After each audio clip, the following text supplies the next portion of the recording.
Hello बच्चों, let's read this question and the question says a child walks towards a fixed plane mirror at a speed of 5 km per hour. The velocity of the image is.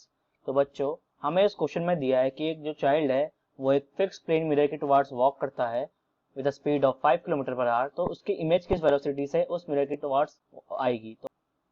तो की concept of this question is distance of image formed by the plane mirror is equals to distance of object from the plane mirror. तो बच्चों अगर एक plane mirror के सामने एक object रखा है, अगर वो x डिस्टेंस दूर है तो जो उसकी इमेज बनेगी वो भी x डिस्टेंस दूर होगी.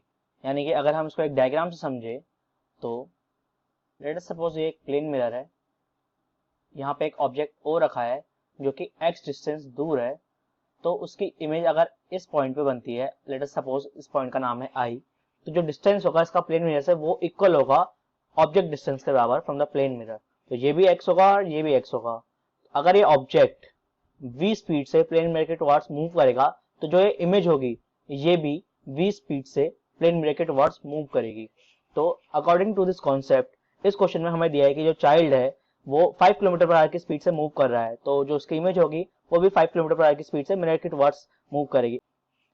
अगर हम राइट डायरेक्शन को पॉजिटिव माने तो वेलोसिटी ऑफ चाइल्ड हो जाएगी हमारी +5 किलोमीटर पर आवर, और अगर हम वेलोसिटी ऑफ इमेज की बात करें तो वो इक्वल होगी बट अपोजिट होगी, यानी कि -5 किलोमीटर पर आवर. तो वेलोसिटी ऑफ इमेज जो है वो आएगी हमारी -5 kilometre per our.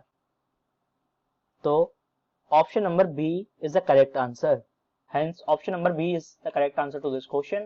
Hope you understood it well. Best of luck.